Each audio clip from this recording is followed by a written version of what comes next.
This is a tripod. I thought you may already have figured that out just by looking at the thing because it obviously looks like a tripod, but I didn't really know how else to start the video. Anyway, this is the iFootage Gazelle TA6 tripod. Now there is a carbon fiber counterpart called the TC6, so this is the aluminium version, hence the A. Now it is part of their Gazelle line of tripods, which is their latest line of tripods, and they're still actually in the process of rolling these out, but they were kind enough to let me have a go at one of these. So, as mentioned earlier, this is a tripod, so I don't really want to waste your time and bore you by explaining what typically constitutes as an essential feature on tripods that also happen to be present on this tripod. So I'm going to cut to the chase and talk about two features that I think are quite unique to this tripod and differentiate this from your typical tripod. And because this is a tripod review, I'm just going to get these two obligatory numbers out of the way so we can move on. Cool?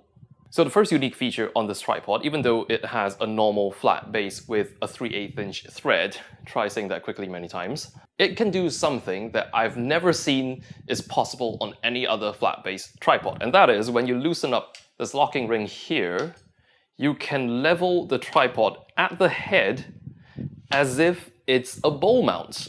Isn't that incredibly cool? Traditionally, if you wanted to level off the head on a tripod that doesn't accommodate a bowl mount, you would have to change the height of each individual leg to tilt the tripod around so that it is level, and that often comes at a compromise on stability. So this, I'm not too sure how they did it. It's kind of like a bowl mount, but not really, because the thing doesn't actually come out, but it can tilt around just like a bowl mount, and I absolutely love this. Now the second unique feature on this tripod is how low it can reach. Now mind you, this tripod is respectably tall. Right now the legs are fully extended, and if I raise the center column to its maximum, it does get pretty tall.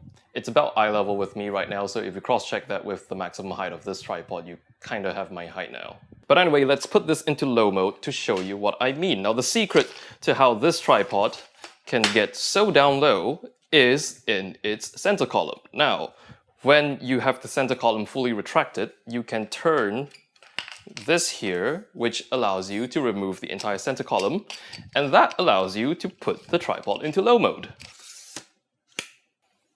And that's out of frame. So there we can have the legs fully spread out. So now you have the tripod operating at roughly 20 centimeters off the ground, which is pretty down low, but not as low as my bank balance. And while I'm at it, you can also twist the rubber feet of the tripod back to reveal spikes. Let me try and show it to this camera. There we go.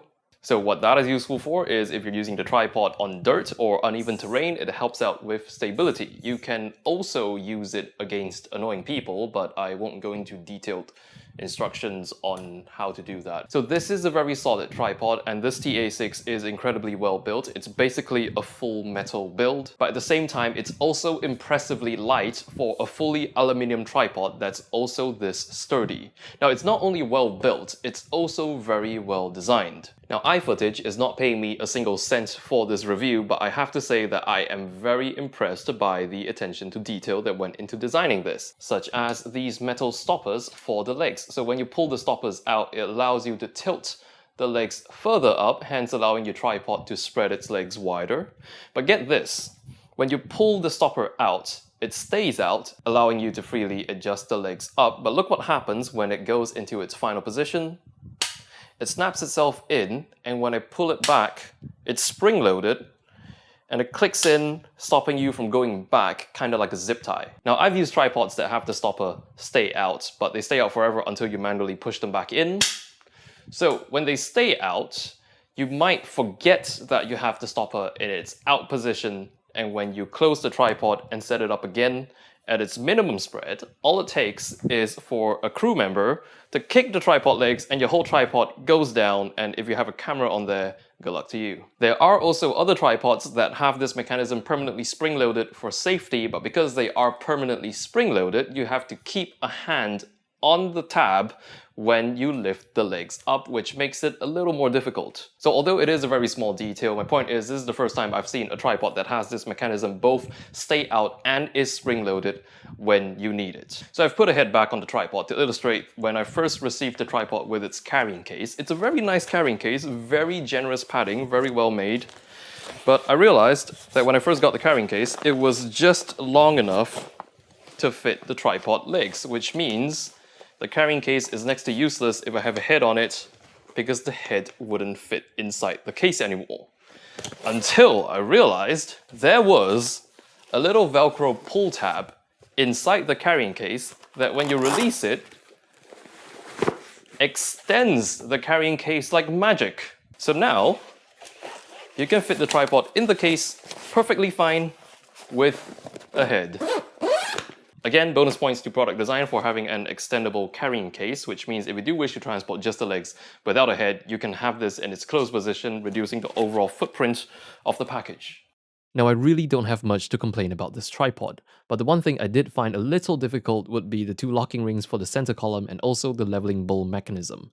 They look very similar and are right next to each other, so I do find myself mixing them up every once in a while, but I guess after you get used to it, it shouldn't be a problem at all. This particular model of the tripod is also priced really quite reasonably at only $179.